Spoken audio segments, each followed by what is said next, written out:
एक गांव में एक साधु रहता था। उसके बारे में एक अजीब लेकिन सच्ची बात प्रसिद्ध थी। जब भी वह नाचता, बारिश होती थी। इसीलिए जब भी गांव वालों को बारिश की ज़रूरत होती, वे साधु के पास जाकर निवेदन करते, बाबा कृपया नाचिए, हमें वर्षा चाहिए। और जैसे ही साधु नाचना शुरू करता और मुस्कुराने लगता, कुछ ही देर में बादल घिर आते और बारिश होने लगती। कुछ दिनों बाद शहर के 4 शिक्षित लड़के गांव घूमने आए।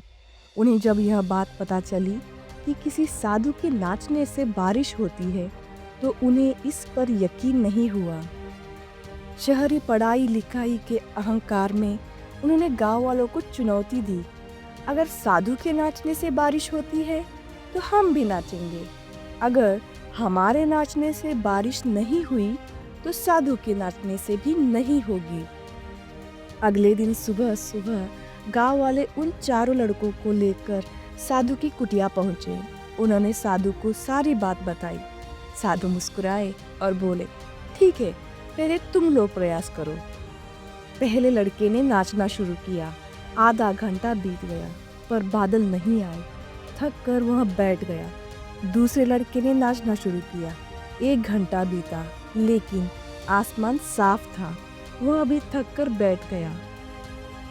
फिर तीसरे और चौथे लड़के ने भी कोशिश की पर बारिश नहीं हुई। अब साधु की बारी थी। उन्होंने शांत मन से नाचना शुरू किया। 1 घंटा बीता, बारिश नहीं हुई। 2 घंटे बीत गए, फिर भी आसमान सूना था। 4 घंटों तक भी कुछ नहीं हुआ, लेकिन साधु नाचना बंद नहीं कर रहे थे। धीरे धीरे शाम होने लगी। तभी बादलों की गड़गड़ाहट सुनाई दी। कुछ ही पलों में मूसलाधार बारिश शुरू हो गई।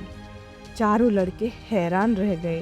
उन्होंने साधु के चरणों में गिरकर क्षमा मांगी।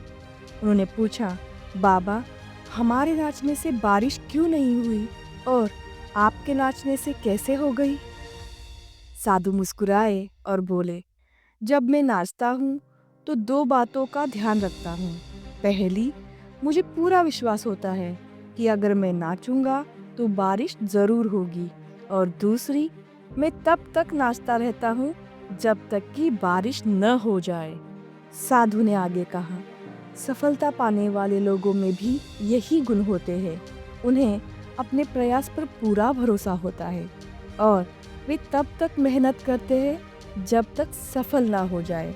तो दोस्तों, इसीलिए अगर हमें जीवन में सफलता चाहिए तो हमें भी साधु की तरह विश्वास और निरंतर प्रयास के साथ अपने लक्ष्य को प्राप्त करना होगा। अगर इस कहानी ने आपके दिल को छू लिया हो तो इसे उस दोस्त तक ज़रूर पहुंचाओ जिससे आज थोड़ी हिम्मत की ज़रूरत है।